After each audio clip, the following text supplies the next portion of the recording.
Je me suis lancé le défi d'écrire un texte positif sans amour.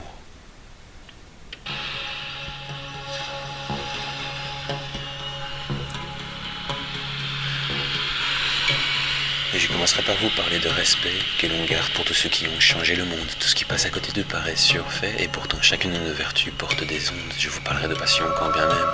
Comment pourrait-elle être distincte de l'amour? Je peux vous parler de tout ce que l'on aime, sans vous parler de racines ou de ce qui tourne autour. Ce foyer dans lequel tu es né, ce foyer que tu t'es créé, cette nation, cette famille, tu sais, te laisse en avoir cherché. Donc je vous parlerai de cette passion que l'on tient dans l'expression. On perpétue la race humaine en perpétuant ce que l'on sème.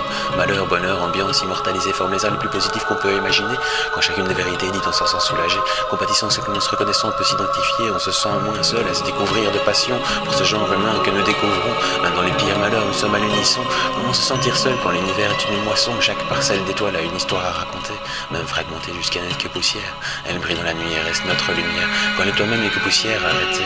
Comment peut-on minimaliser l'unique dans la multitude? Quand chacune des vertus est respect et grain de sel d'humanité, c'est pour à croire que la pression de son ultra-attitude, alors que grand cet univers façonné de bonté innée.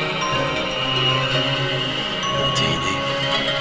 Cette bonté innée, on s'en inquiète sans l'avoir semé. Ce qui coule de source n'est pas une idée à philosopher, c'est l'inquiétude qui vous inculque. Cette passion pour votre enfant vous sera rendue au centuple par, mettons, le vent, car selon son émerveillement, selon l'air du temps, on se réveille au diapason ou avec plus de passion. Arrêtons, je découvrirai ce que je vous envie d'éviter.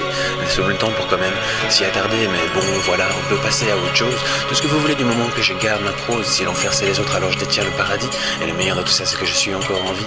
Tant de choses à partager avec le temps qui nous est imparti. On n'a pas le temps de s'ennuyer, on fait pas de vieux os ici. Ce qu'il y a de positif, c'est qu'on peut s'en rassurer.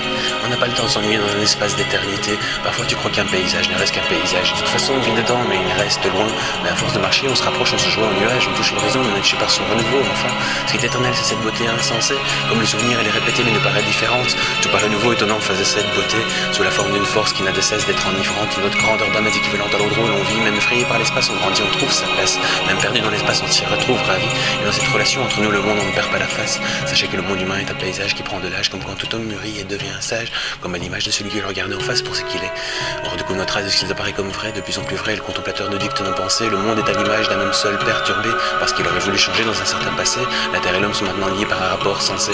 Émerveillé de grandeur pour ce monde et par ce monde, l'homme seul se construit une certaine identité à l'image d'une perdition passée immonde qui fonde la base d'une grande compassion pour toute âme égarée. Le monde est un ensemble d'individus reliés qui ne faisant qu'un est une force qui nous fait rêver.